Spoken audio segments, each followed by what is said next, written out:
Okay. So, hello, my name is Jacqueline Martinez, and today I will be presenting about my research process. Um, for to answer writing with a purpose, the writing with a purpose question, which is question number 4. I want to focus on what was my most challenging part of writing with a purpose, and that was choosing a topic. So I started with a general topic, which was just immigration. Um, it was really broad, and I only briefly mentioned DACA in like the last paragraph and like the second to the last paragraph, and it was more for a general audience, and I wanted to focus on a more specific audience, targeted a specific audience, and then I decided to do it on DACA students, which are here. They are freshman students, and they're students in college right now, and it would be more relatable to them. And so from there, choosing a more specific or specific audience, it allowed my purpose to be more evident. Um, so yeah, it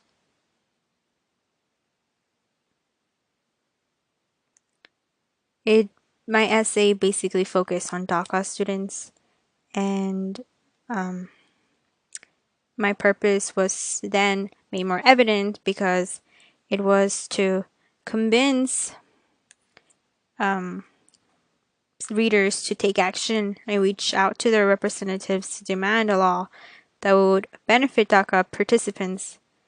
This was made clear here. Constituents of the United States should reach out to their representatives because they can execute the course of action that will either extend DACA or result in a similar program for its beneficiaries.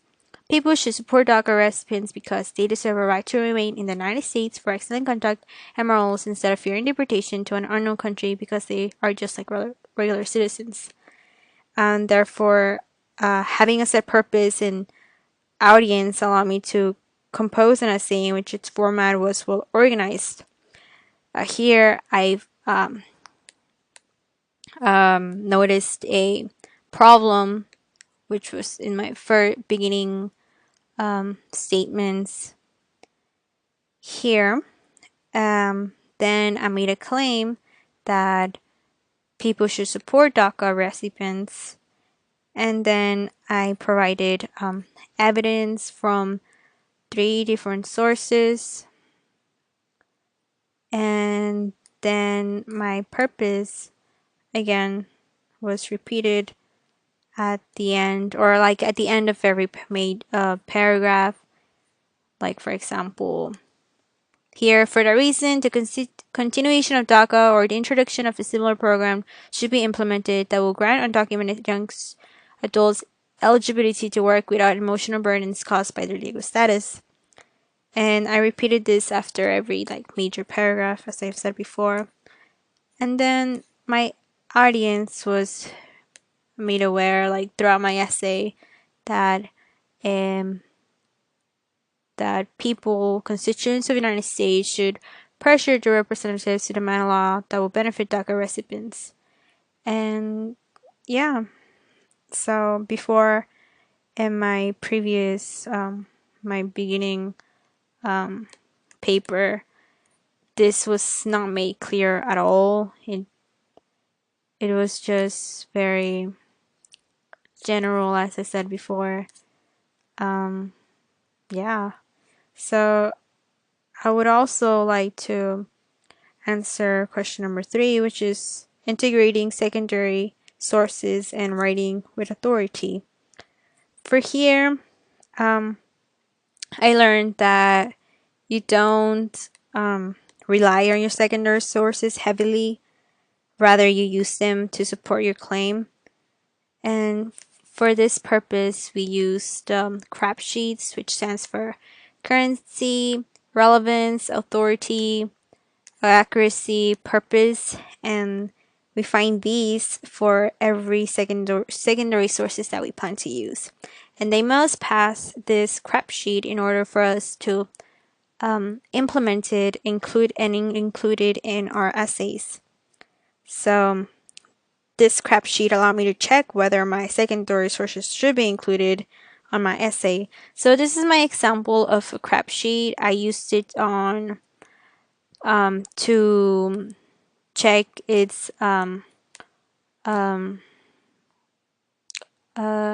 check if it will be appropriate for my essay. And here it's the book. It's a textbook, and I wanted to focus. So I focused on chapter 4, which is titled "Undocumented Students Welcome or Not," and it's by Musova. And so I utilized a CRAP sheet to verify if whether I should use this or not.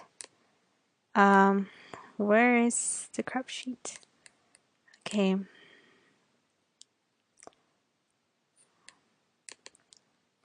So therefore, I checked its currency, whether when it was published very recently in this year, and since it's like more current information, it's the better to use it because it's more recent and their links are functional. This is an ebook. And then I check for my relevance if the information related to my topic, which was obviously yes. And then the intended audience, which also general public and those concerned with immigration issues, same as my audience. And it was at an appropriate level, like college level. And I felt really comfortable citing this source in my research paper. And I also check authority. Who was the author, publisher, source, and sponsor?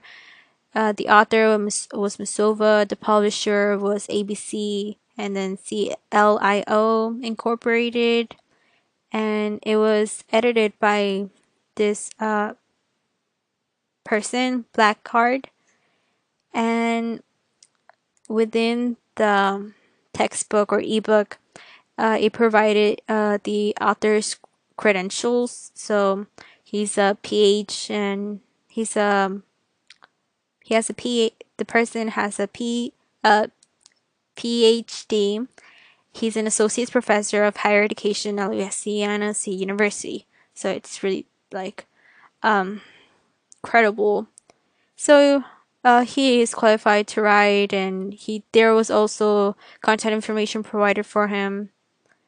And then I checked accuracy. So was the information supported by evidence? It was.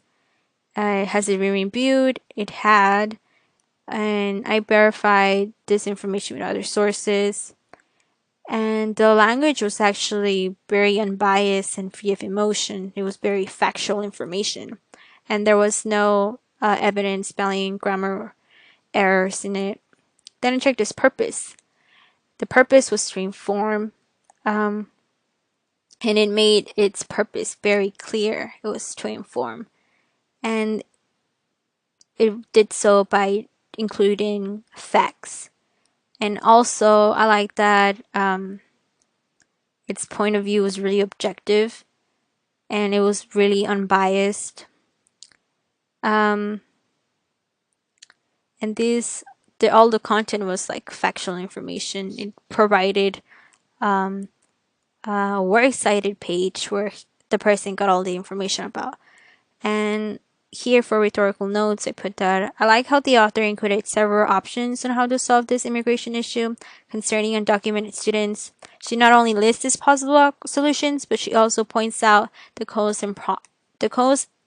and pros of them. So it was really unbiased. I really like that. And I will definitely use this CRAP sheet when writing other research papers. That's the takeaway. So now I would want to focus on question number 7, which was peer feedback process. Here on my essay, I want to focus on 2 major feedback that I received from my peers. So personally, I like when people give me feedback on my work because it allows me to further improve it. And this semester, I really appreciated the feedback from Madalena and Evelyn. So Madalena actually helped me out with my title. My title before wasn't as catchy, and it sounded very negative. It had a very negative tone, but now it conveys a more positive vibe. So teamwork can make the DACA dream work. It really is really catchy, and it basically summarizes my purpose, which is that as a collective society, we should reach out to our representatives to demand a law that is like DACA or better, so dreamers can prosper in the United States. And she commented on my title that she said that the reason she's chosen is because if the United States came together to permanently bring back DACA, this will allow DACA individuals to live the life they deserve. This will give undocumented students a chance to better their lives as well. So this was my claim that I made, and I really liked the title. Then my second feedback that I received comes from Evelyn, and she made me realize that my research question wasn't clear. It's here. No, it's right here. So that means that if it wasn't clear for her, that's a college freshman, it would probably not be clear for my audience, which was actually first year college students. So I noted this issue. So I needed to fix that. And then she suggested that I change my statement to an actual question.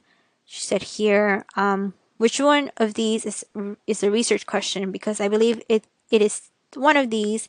And she suggested that I change this statement to a question. So then I did, and it resulted with this. With this in mind, it is important to examine the issue of the termination of DACA in a more in-depth analysis. Why is DACA so important for its beneficiaries? So here it made my research question and my overall research be more clear, because I now had a purpose and the audience would understand that. And I guess this sums up my